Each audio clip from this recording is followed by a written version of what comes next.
Good morning, students. I hope you all are well and good at your homes and आप continuously जो online आपको work मिल रहा है उसको देख रहे होगे और कंप्लीट कर रहे होगे। बेटा आपको वर्क करना जरूरी है बिकॉज आपके एससी एग्जाम जब कंडक्ट होंगे उस एससी एग्जाम के लिए आज से हम रिवीजन स्टार्ट कर रहे हैं अपनी जिससे सिलेबस में आपको पहले 2 चैप्टर्स आएंगे बेटा। Chapter number 1 number system and chapter number 2 में जो एक्सेल का आपको काम करवाया हुआ है। तो लेट्स स्टार्ट बेटा। हम रिवीजन स्टार्ट करते हैं चैप्टर नंबर 1। जिन्होंने बेटा एक बार भी ये वीडियोस नहीं देखी हैं समझने के लिए उनको प्रीवियस वीडियोस देखनी पड़ेंगी। रिवीजन वीडियो में आपको थोड़ा सा शॉर्टकट में बताया जाता है क्योंकि आपको पहले डिटेल में ये सारा काम करवाया हुआ है। बाकी इसके अलग से भी अगर कोई आपके डाउट हुए तो आप लाइव क्लास में मेरे से क्लियर कर सकते हो। बाकी लाइव क्लास में भी आपकी जो बैक एक्सरसाइज है वो मैं आपको रिवाइज करवाऊंगी। नाउ लेट्स स्टार्ट बेटा। फर्स्ट चैप्टर है number system class 7। Number system का क्या मतलब है बेटा? कंप्यूटर में कैलकुलेशंस परफॉर्म करने के लिए हमें नंबर सिस्टम की जरूरत पड़ती है।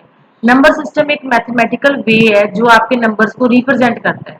तो नंबर सिस्टम 4 टाइप्स के होते हैं। तो नंबर सिस्टम ध्यान रखना कितने टाइप्स के हैं बेटा? 4 टाइप्स के। डेसिमल, बाइनरी, ऑक्टल और हेक्साडेसिमल। देखो नेम से ही आपको कंफर्म रखना है। सबसे पहले आपके पास नंबर आता है decimal number system. Decimal, deci मतलब 10 होता है तो इसका बेस कितना होता है बेटा? 10। डेसिमल नंबर सिस्टम का बेस आपका होता है 10 और इसमें जो डिजिट है वो 10 डिजिट यूज होते हैं। कौन कौन से? 0 से लेके 9 तक। इसमें 10 नंबर को यूज नहीं करते। 0 से लेके 9 तक आपके डिजिट यूज होते हैं जो कि काउंट करोगे तो 10 बन जाएंगे। डेसिमल नंबर सिस्टम को एक और नाम से जाना जाता है positional number system, value system. क्या नेम है बेटा? Positional value system. और ये उसकी एग्जांपल्स हैं। किसी भी नंबर को आप इस तरह से लिख सकते हो। ये तो जस्ट आपको एग्जांपल दी गई है डेसिमल नंबर कैसे आपको अंडरस्टैंड करने के लिए। आप एक बार स्किप कर दो अगर आपको नहीं समझ में आया। जस्ट आपको डेसिमल नंबर सिस्टम पता होना चाहिए जिसका बेस 10 है और 10 डिजिट यूज होते हैं 0 to 9 और उसको पोजिशनल वैल्यू सिस्टम भी कहा जाता है। Next is binary number system.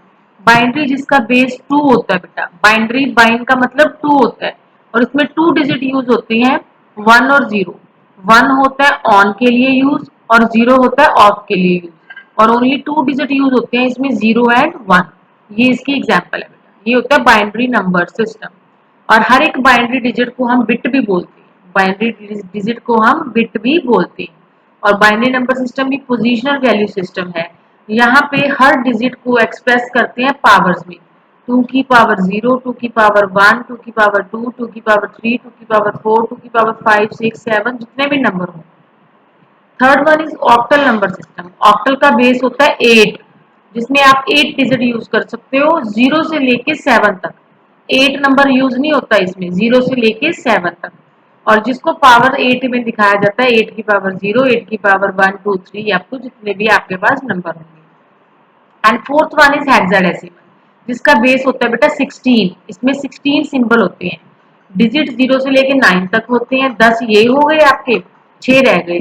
6 जो इंग्लिश के लेने पड़ते हैं हमें ए से लेके एफ तक। 6 डिजिट ये होते हैं। इन डिजिट की नंबरिंग भी दी जाती है। ए को 10 बोल दिया जाता है, बी को 11, सी को 12, डी को 13, ई को 14 एंड एफ को 15। तो ये 0 से लेके 9 और 10 से लेके 15 लाइक ए टू एफ हो जाती है। तो ये 16 डिजिट होते हैं आपके हेक्साडेसिमल नंबर सिस्टम में। 16 की पावर होती है 16 की 0, 16 की 1, 2, 3 अप टू जितने भी हैं। तो ये थी आपकी नंबर सिस्टम। नेक्स्ट आपके पास इसमें टॉपिक आता है बेटा कन्वर्जन। आपको डेसिमल नंबर को बाइनरी में कन्वर्ट करना है, मतलब 10 बेस वाले नंबर को 2 बेस वाले नंबर में कन्वर्ट करना है।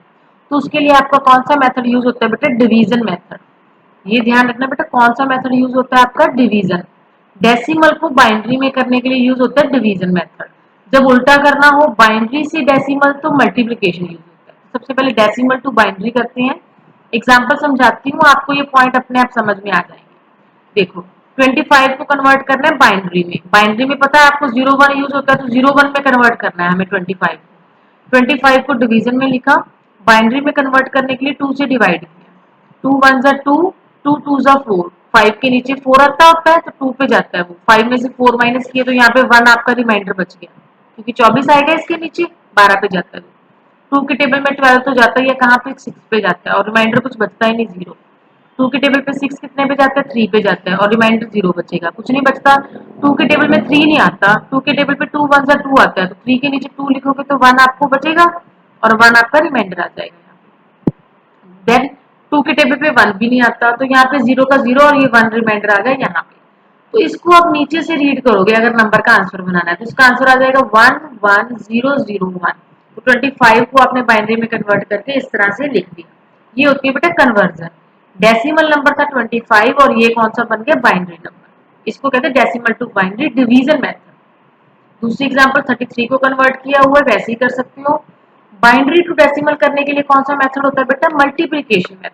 कौन सा, मल्टीप्लिकेशन मेथड। ध्यान से देखना है, डेसिमल टू बाइनरी डिवीजन और binary to decimal multiplication. Multiplication कैसे होता है, देखो ये बाइनरी नंबर है 1101। अब इसको दूसरे नंबर में करना है डेसिमल में। पीछे से शुरू कर लो, 2 की 0 से मल्टीप्लाई, 2 की 1 से मल्टीप्लाई, 2 की 2 से, 2 की 3 से, 1 को 2 की 3 से मल्टीप्लाई प्लस 1 को 2 की 2 से मल्टीप्लाई प्लस 0 को 2 की 1 से मल्टीप्लाई प्लस और 1 को 2 की 0 से मल्टीप्लाई। 2 की 3 कितना होता है 8, 2 की 2 कितना होता है 4 और 2 की 1 होता है 2 एंड 2 की 0 हमेशा होती है 1। 2 की 0 हो, 8 की 0 हो, 10 की 0, 16 की 0 वो 1 होता है। ठीक है, 8 1 जा 8 प्लस 4 1 जा 4 प्लस 0 को करोगे तो 0 एंड 1 1 जा 1। 8 और 4 12, 12 एंड 1 13। तो ये आपका डेसिमल नंबर बन गया 13। इस बाइनरी नंबर को आपने डेसिमल नंबर में कन्वर्ट कर दिया, कौन से मेथड से, मल्टीप्लिकेशन मेथड से। ये दूसरा एग्जांपल भी सेम है। नेक्स्ट टॉपिक है कंप्यूटर अर्थमेटिक। कंप्यूटर अर्थमेटिक का क्या मतलब है बेटा, कंप्यूटर में अर्थमेटिक यूज होते हैं, मतलब एडिशन सब्ट्रैक्शन मल्टीप्लिकेशन ये सारा कुछ यूज होता है, डिवीजन। तो इसमें कैसे इसमें थोड़ा सा डिफरेंट तरह से यूज होता है। कैसे, जब 2 डिजिट को ऐड करना हो, जैसे कि 1 और 0 को, तो उसको एडिशन बोलते हैं बाइनरी एडिशन, क्योंकि बाइनरी में 2 डिजिट होते हैं 0 और 1। इन दोनों की एडिशन को बोला जाता है बाइनरी एडिशन। कैसे करोगे आप, देखो आपके पास यहाँ तो दोनों इनपुट 0 आएंगी, 0 प्लस 0 करोगे आंसर 0। अगर एक इनपुट 0 है, एक आउटपुट 1 आ गई तो आपका आंसर 1। अगर पहले वाली 1 आ गई, दूसरी 0 आ गई तो भी आंसर 1। अगर दोनों 1 आ गई तो 1 प्लस 1 यहाँ पे 0, मतलब 1 प्लस 1 10 होता है। यहाँ पे 0 लिख दिया जाता है और एक को कैरी कर दिया जाता है। ये आपको ध्यान रखना है, ये बाइनरी एडिशन ऐसे ही होती है। यहाँ देखिए 1 प्लस 1 10 होता है, उसने 0 लिख दिया, 1 कैरी कर दिया। फिर 1 प्लस 1 कितना हो गया 10, 0 लिख दिया, 1 कैरी हो गया। 1 प्लस 1 10, 0 लिख दिया, 1 कैरी हो गया। 1 प्लस 1 फिर 10 हो गया एंड फिर 1 प्लस 1 आपका, सॉरी 10 की 0 0 हो जाएगी, 0 प्लस 1 1 हो गया, फिर 1 कैरी हो गया। इसमें फिर 1 आ गया और फिर 1 कैरी हो गया, यहाँ पे फिर 1 आ गया। ये थोड़ा सा कम समझ में आया होगा, ये टेबल लर्न कर लो आप। दोनों इनपुट 0 हो तो एक इनपुट 0 एक 1, एक 1 एक 0 और दोनों 1। ये 4 केस आपके पास बन सकते हैं 0 1। तो ये आपके आंसर आएंगे प्लस में, बाइनरी एडिशन में। सब्ट्रैक्शन में माइनस होता है, 0 minus 0 0, 1 minus 0 1 and 1 minus 1 0 and 0 minus 1 आपके पास 1 आएगा, माइनस 1 नहीं 1 आएगा, बोरो हो जाएगा 1 उसमें, क्योंकि 10 में से 1 निकाल लेंगे हम तो बोरो हो जाएगा 1। ये टेबल लर्न कर, ये आपके पास बाइनरी एडिशन और सब्ट्रैक्शन दो तरह का था। बाकी अगर थोड़ी सी प्रॉब्लम लगती है, नहीं याद होता तो कोई बात नहीं, जस्ट इसकी डेफिनेशन लर्न कर लेना जो भी है। तो ये आपका यहाँ पे चैप्टर नंबर 1 फिनिश होता है, जिसकी बैक एक्सरसाइज में आपको लाइव क्लास में करवाऊंगी। नेक्स्ट बेटा हम चैप्टर नंबर 2 स्टार्ट कर रहे हैं। हमारा चैप्टर नंबर 2 का थोड़ा सा बेसिक स्टार्ट कर रही हूँ, क्योंकि आपका रिवीजन का यही वीक है। नेक्स्ट वीक तो आपका जो मॉक टेस्ट है, सैंपल पेपर, वो कंडक्ट हो जाएगा। एक्सेल एक स्प्रेडशीट सॉफ्टवेयर है बेटा, जिसमें आप कोई भी कैलकुलेशंस कर सकते हो, कोई बिल बनाना, कोई भी तरह की आप रोज और कॉलम्स में काम कर सकते हो। उसमें एक सेल एड्रेस होता है, सबसे पहले सेल पता होना चाहिए क्या होता है। Intersection of row and column, cell क्या होता है, रो और कॉलम जहां पे मिलते हैं उसको बोलते हैं सेल। जैसे कि ये देखो, ये आपके पास क्या है, बॉक्स है। देखो ये कॉलम बन गया, ये रो बन गया, तो यहाँ पे ये मिली है एक बॉक्स को क्या बोलोगे आप, सेल। जिसमें आप कोई भी वैल्यू डाल सकते हो, मैथमेटिकल, न्यूमेरिकल, सॉरी जो अल्फाबेटिकल, कुछ भी डाल सकते हो। अगर आपके कॉलम का नेम सपोज डी है और इधर से आपकी रो का नंबर 6 है, तो उस सेल का एड्रेस क्या बन जाएगा, D6। कॉलम का नेम आता है पहले, फिर रो का नंबर आता है, C6 बन जाएगा, B4 बन जाएगा, जिस बॉक्स में आप लिखोगे। ये बॉक्स कौन सा है, F6। ये कौन सा, F6, तो ये बन जाएगा F6।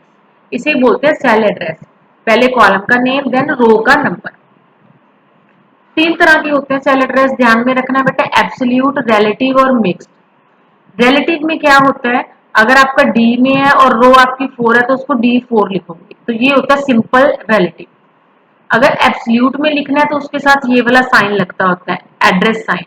एब्सोल्यूट में अगर D4 है, दोनों के आगे ये साइन लगेगा, एब्सोल्यूट में दोनों के आगे साइन लगेगा। मिक्स्ड सेल एड्रेस में क्या होता है बेटा, डी और 4 है, या तो डी के आगे आप साइन लगा दो या फिर 4 के आगे साइन लगा दो, दोनों के आगे नहीं लगाना, या डी के आगे या 4 के आगे, दोनों सही हो जाएंगे एग्जाम। ये होता है मिक्स्ड। एब्सोल्यूट में दोनों में लगता है, रिलेटिव में लगता ही नहीं वो साइन। ये तीन तरह के आपके क्या है सेल एड्रेस। कैलकुलेशंस कैसे परफॉर्म करते हो, उसमें फॉर्मूलाज यूज होते हैं। कैलकुलेशन परफॉर्म करने के लिए ये चीज जरूरी याद रखनी है, जो भी फॉर्मूला आप एक्सेल में यूज करोगे उस फॉर्मूला के आगे क्या लगता है, इक्वल्स टू। उस फॉर्मूला के आगे कौन सा निशान लगता है बेटा, इक्वल्स टू। जैसे इनको प्लस करना है, इक्वल्स टू लगाओगे तभी ये सारी चीजें लिखोगे, इसको बोलते हैं आप फॉर्मूला। अगर आपने सेल का एड्रेस लेना है तो भी साथ में क्या लगेगा, इक्वल्स टू।